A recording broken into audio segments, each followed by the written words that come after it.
as I'm walking up the stairs, I keep thinking to myself, I'm going to get shot.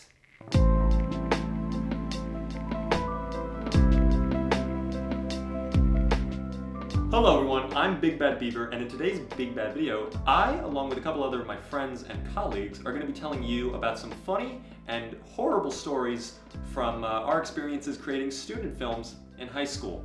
Before we get into it though, I would love if you could hit like and subscribe to the channel if you're not already, because it helps me out significantly.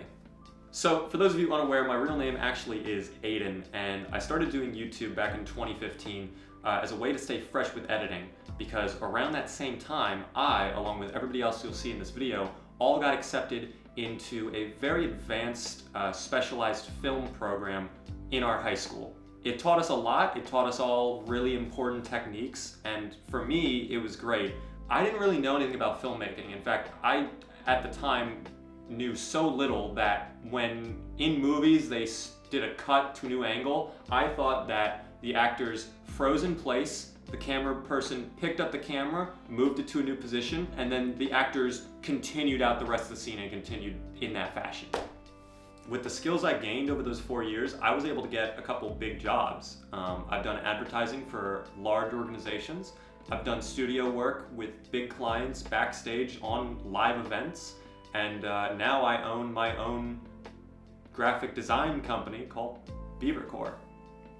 So starting out freshman year in the film program, the first project we ended up doing was a project on 3 camera setups. We had 3 DSLRs that were all completely different lenses, different DSLRs, and for our project, I remember we just didn't care. We filmed the simplest sketch possible. It was about, it was basically a reality TV show, if I remember correctly, about this girl in an office who quit her job. I don't remember it honestly.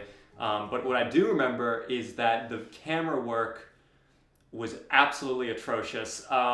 At the time, you know, we're new to filmmaking. We don't know anything about cameras or how they work. So we're just like, you just press record and you're good to go, right? Wrong, as it turns out. We got all the footage back and literally all of it was completely out of focus, overblown.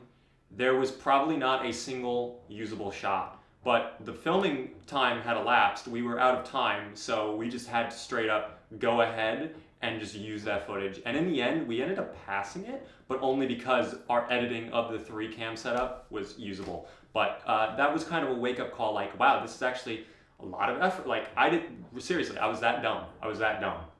Coming into the film program, you know, we all started from nothing. We didn't know anything about film for the most part. We didn't know much about cinematography. We didn't have experience with a lot of this gear. So for us to come into this film program and suddenly it's like, here's cinema camera, here's studio microphones, here's lighting, here's green screen studio. It's like, wow, it's incredible. It was a huge opportunity for us, and we were all excited to be there and learn a lot. That was also a negative because we all saw this, we all saw the gear, we all saw the editing computers, and we were like, we're gonna make the next Hollywood blockbuster. That's what we all thought. We all thought that we were gonna go in there and the very first film we make is going to be the Avengers. We literally thought that. Going into the magnet program, I was just so excited for all these ideas that I got to finally kind of create, because growing up, I didn't really have any like cameras or fancy stuff to edit with. I didn't really have like anything, you know, nice to make movies with. Because of that, I feel like we kind of jumped the gun with all these ideas that we wanted to make. Me, Aiden, and someone else in the class, we wanted to, for one of the first projects we wanted to do, it was called Crystal. And it was about these group of kids who go into the woods and find this crystal, and they found out later that it gave one of them teleportation powers. The story was dumb. The story was really stupid. It was basically Chronicle, only worse, and the dialogue was cringe as fuck. A lot of it was just memes of the time. So, for example, there's a shot of me walking in a room with Doritos and Mountain Dew and holding a Call of Duty game for no other reason than LOL, MLG meme, it's 2014, we're stupid. The effects were awful. It was just, we cut and then we would move the guy who's teleporting out of the way and recut, and we would just do a crossfade. It was bad, and we had a cheesy sound effect to go along with it.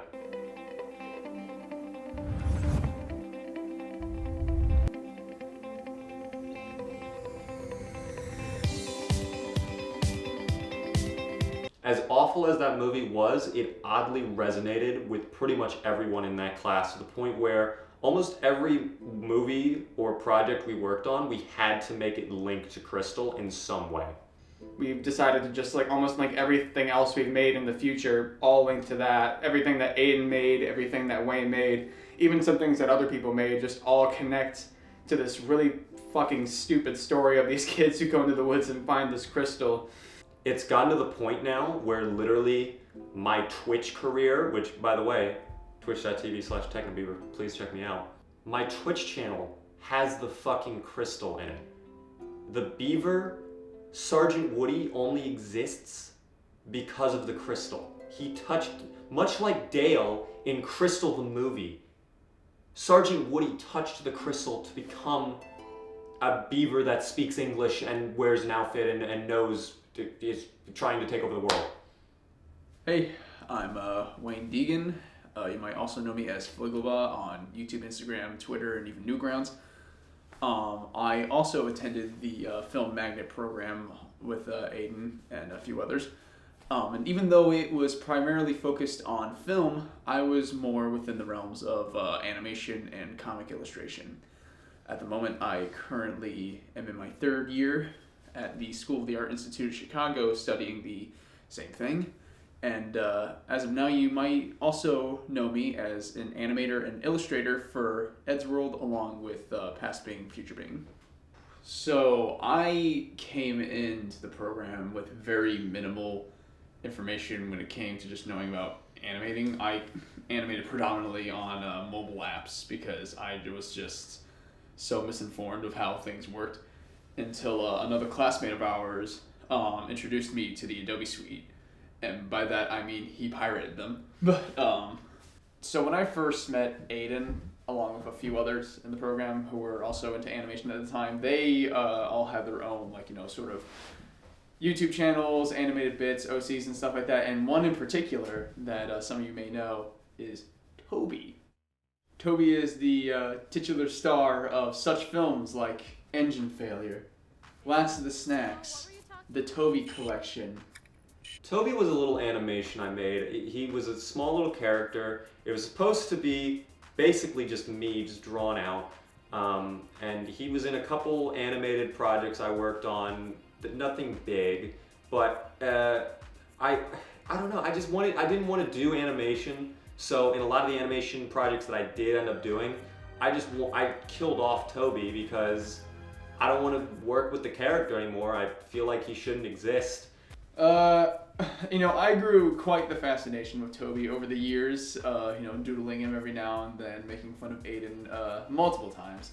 And he, to the best of his ability, tried to kill him off numerous times every year, whether that be a grenade, negligence, a Ford Explorer.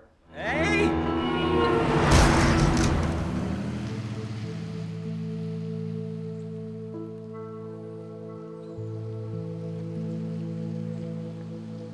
This time, stay dead. It just didn't work. He was too powerful. He transcended beyond his control.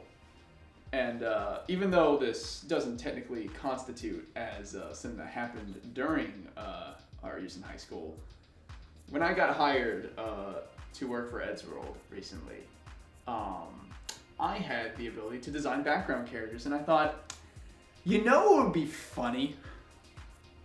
Let's put Toby in the back. Let's put Toby, and you know what? We're gonna put Dana there too. I just thought that was neat. Birds and Bees, Ed's World, check it out.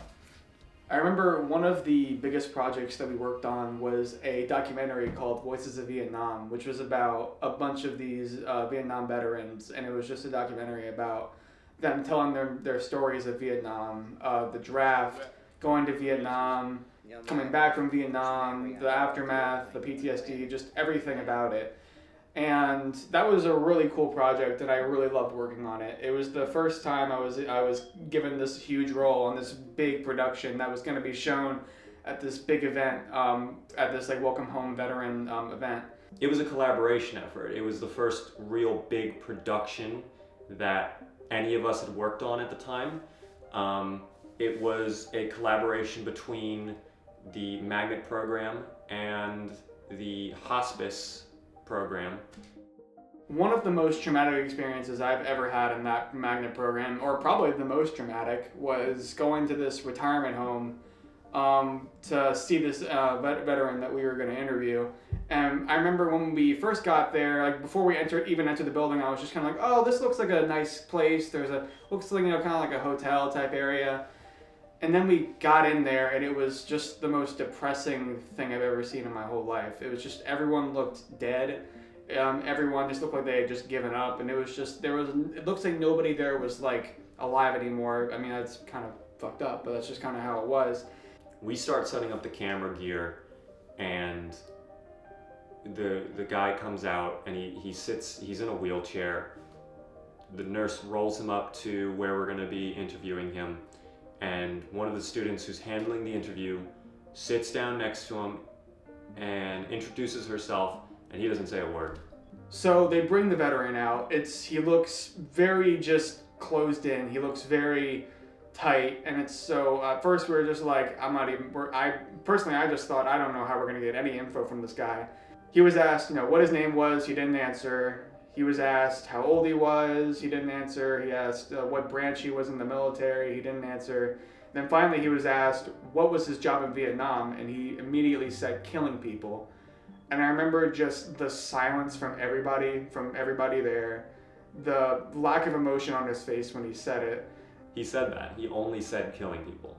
And that kind of put it in perspective for us. Like, it impacted these people really hard, and for us, just like sophomores in high school, that was a little too much of a reality call than I think a lot of us were expecting. I don't know what we were expecting. We were working on a serious documentary, but it was really kind of difficult to watch. I remember just being so caught off guard by that, and ever since then I've just kind of learned I have to be more prepared for anything in terms of this field. And I mean, like, filmmaking can go so wide, and I feel like you can, learn so much from every experience you do. And that definitely is probably one of the experiences I've learned from the most. My final film project of the year was called In Continuous. And it was my junior year project, which technically was the final year of the film program. Because senior year of high school, you move on to something called capstone, which is completely separate, and you end up just doing whatever you want. So junior year of high school, film program, that was it. That was the last of the film program. So I really wanted to go out with a bang. I had done a lot of stuff in film class. I had done episodic content. I had done animations. I had done comedies, done little skits. What haven't I done, I thought? A drama. I haven't done a drama before. I haven't done anything serious in terms of filmmaking. So what did I do? I thought of the great idea, why don't I make a feature-length film for my final project? That'll be the easiest thing ever. I was completely wrong on that front. No one in the class or even the program before had made a feature-length film. I would have been the very first to have made a feature-length film. And I thought, hey, you know what? I could do it. Now, looking back on it, In Continuous is absolutely not a good movie. It is a story about a journalist student who manages to steal an intern's laptop from the government, which is full of confidential military files, which this journalist student then leaks onto the internet. And then the rest of the film is him dealing with the fame and notoriety that comes with writing the story of the century. Making In Continuous really showed me that there's a lot that goes into literally every single step of filmmaking. Pre-production took about 3 months, I would say. I storyboarded most of the film, and I had to rewrite the script multiple times because I wasn't pleased with the ending. A couple characters were added and removed, a couple drafts. But the big issue of the film came during production and working on projects. Obviously, you're in a film program, everybody is going to be classmates. All the actors, everybody who's working on the films are other classmates. So for me, I was relying on pretty much everybody else in the class to help me with my film and act in it. And the problem with that is everyone else in the class is making their own movies at the exact same time. So scheduling does not line up. Trying to rent a camera home for a weekend. Nope, I already planned it for that weekend. Okay, I guess I'll just go to hell. By far, the scariest part of production on In Continuous happened right around spring break. We had a week off. I thought to myself, I'm gonna film so many scenes over this break. By the time break is over, I'll have most of the movie done. I won't have to worry about much.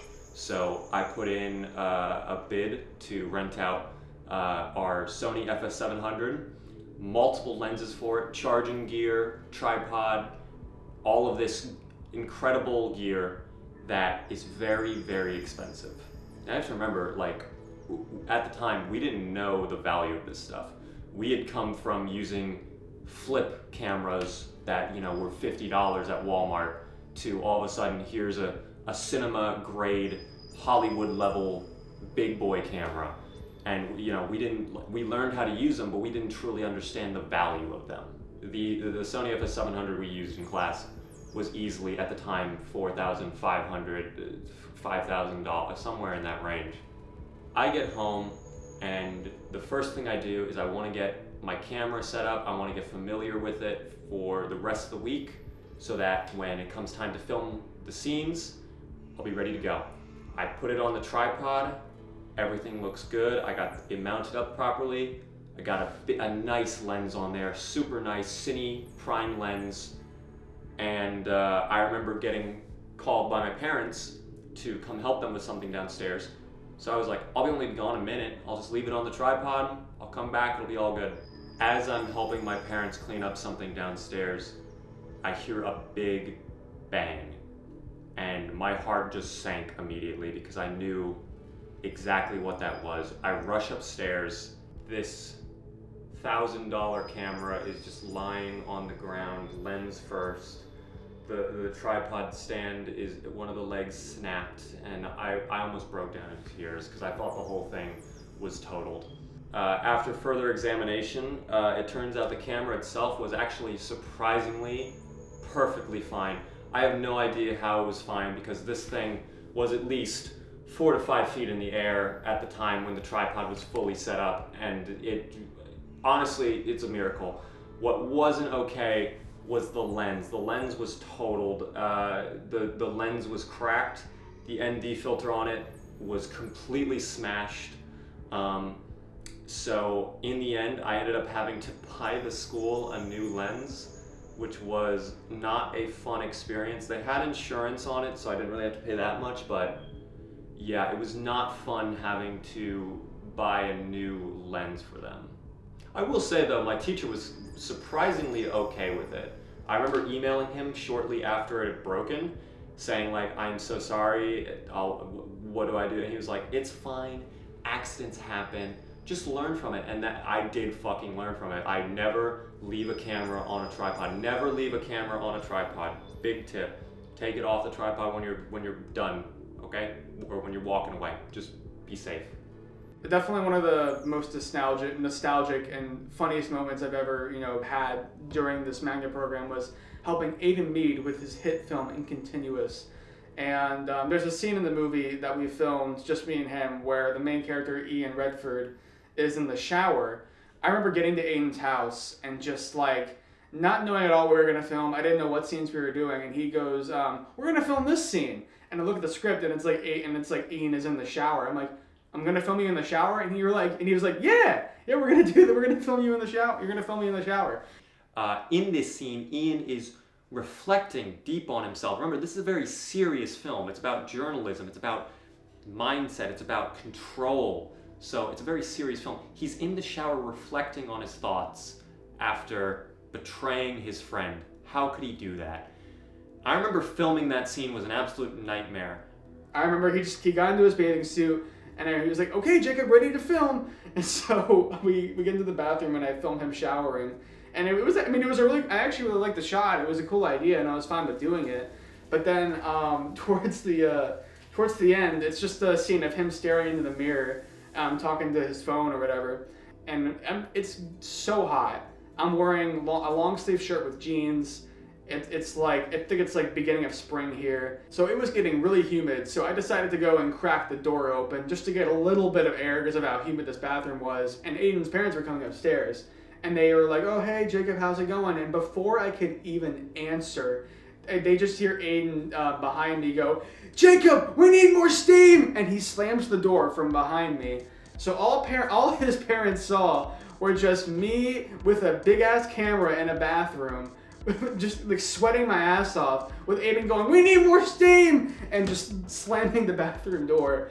So apparently, and after that, I heard that Aiden's dad told my mom that story, and just the context from his point of view was really funny. I think the worst experience I had during filming that movie, though, had to be during late into production, actually like towards the very end of it. We were filming the party scene of Incontinuous. Now in this scene, Ian, who is the main character, goes into this party to meet his friend Dex, and that's where Dex drugs him in the movie. We had to film that movie early in the morning because one of our actors who played Dex, Mason, he's a great guy, he actually had stuff to do. I think he was working on his own film at the time. So we had to film it early in the morning so that he could get to his next shoot. The issue with that was we were filming it at Jacob's house. It was early in the morning and Jacob was not awake. I knock on his front door and I knock like 10 times and I wait 5 minutes and I don't get an answer. And I'm just wondering, where the hell is Jacob? So we were supposed to shoot at like 9:30 a.m. and I was, I think I was like talking to my girlfriend, pretty much all night the night before, but I was like, I'll wake up on time. And of course, it's one of the only days where I overslept. Actors are showing up now. Like, I kind of have to film here, so I guess I'm breaking into his house. So I go to the back door of his house and it's actually unlocked. I walk in, open the door very slowly. Jacob, are you up? No response. All the actors come in behind me. They're like, oh, is Jacob here? Is he not here? I have no answer. I just tell them to go wait in the room, get set up, get the camera set up, all that. I walk upstairs because now I'm wondering where the hell Jacob is. And as I'm walking up the stairs, I keep thinking to myself, I'm going to get shot. I don't know what it was. I didn't know if Jacob owned a gun or not, but I remember it's 9 a.m. Jacob's probably dead in his bed, and whoever is up is probably thinking they're getting burglarized right now. So like, I'm really hoping no one here has a gun. I keep going upstairs and I get closer and closer to the top of the stairs and I hear movement, and to me that scared the fuck out of me. So I immediately just run all the way back downstairs. And I just see like Aiden's skinny ass arms just flail down the stairs. He was just like running down my staircase and I'm like, what's going on? And then then I get all the way down to the basement, like slowly. I was so embarrassed. And then I was about to apologize, and then Aiden just goes, let's go, Jacob! Mason has to leave at 10:15, we gotta get going! Turns out that Jacob was just a little sleepy and overslept. We got the rest of the shoot done. We had to rush it a little bit. No big deal. As bad as Incontinuous I think is now, at the time, I know for a fact I was very proud of it. It ended up winning an award in school and also with Scholastic, so that was pretty cool. Absolutely the best part about Incontinuous, though, was the fact that Amazon ended up publishing it on their website. There was a time where you could actually go on Amazon and buy Incontinuous. It was $7.99, and you got to own it and watch it whenever you wanted. I took it down at this point because I am just not a fan of it, and in the future, when I release more stuff, I don't really want that next to it, but it was there, and Incontinuous will always have a special place in my heart. Okay, so for our final projects for senior year, we all had to make our own individual films, and as for our good friend Aiden, he decided to make something called Mayhem of Mini Skits. So essentially what he did was just make a bunch of very small, like 1 to 2 minute comedic films, and sort of just like stitch them all together in a compilation of sorts. So a lot of these skits were filmed in the winter, And since we were the only crew available, that meant me standing with a fucking camera in the fucking cold, sometimes even in the rain, for hours on end watching this piece of shit yell at me for not getting the composition right, or telling me to, close in on Jacob's face as he's getting essentially waterboarded. And, like a live leak video. For the torture scene, I was playing the character who was getting tortured by Aiden's character. And I remember just like, at first I was like, okay, cool, I'm gonna be tied up, this is whatever. And then I realized Aiden's like, okay, we're gonna open the scene with you getting splashed by a bucket full of water and ice. And it's like, I don't even think it was like 30 degrees in this basement that we were shooting at. And I'm like, Aiden, like all I have is this one little tight shirt and nothing else. And Aiden's like, I mean, it's gonna be cool. So I'm just like, whatever.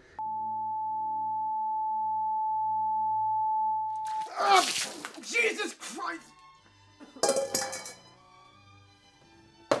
You awake now, Jacob?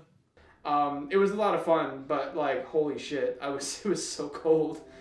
There's like one video in particular of Aiden filming someone driving away in the cold rain, but because he's just so dedicated to his craft, he's not wearing any shoes.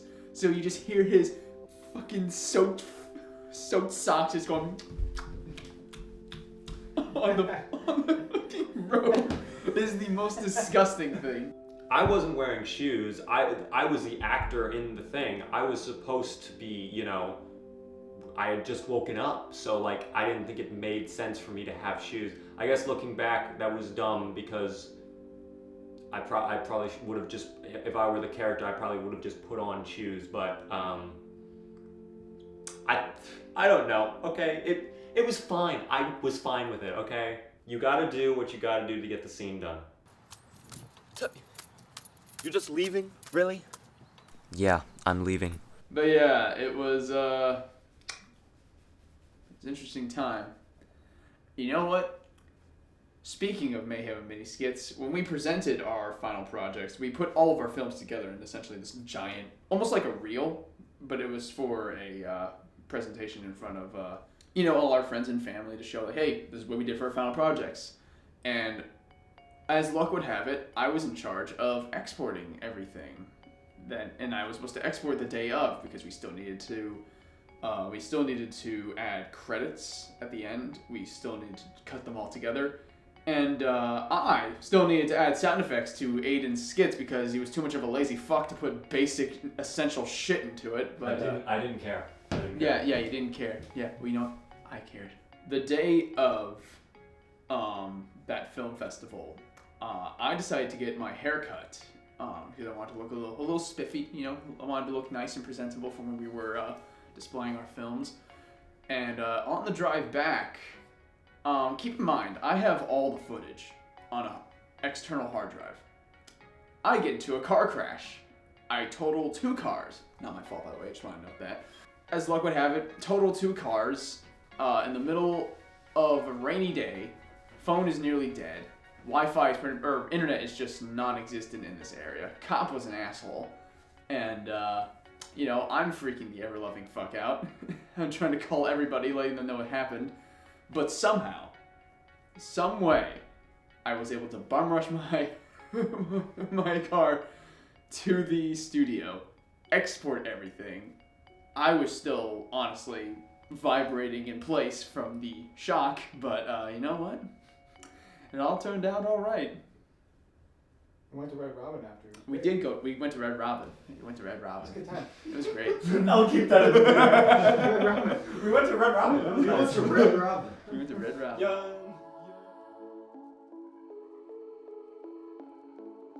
Wow, what's up gamers, it's me, Big Bad Beaver again. Thank you for watching all the way to the end of this video. I hope you enjoyed it. I had a lot of fun making it. In fact, I'm recording this literally right after editing the whole thing. If you ended up liking this video, please leave a like and then leave a comment with what your favorite moment of the video was, because that'll be interesting to read. If you want to see some bonus content along with an interview that didn't even make it into this video because it would be too long, head over to my second channel. You can find that information right over here. This side, right, with the card. Good job. Be sure to check that out, hit subscribe, all that cool stuff. I really hope you enjoyed. If you have any ideas or comments, do let me know down there. Other than that, gamers, it is almost midnight, so I'm gonna get out of here, okay? Here comes the brofist.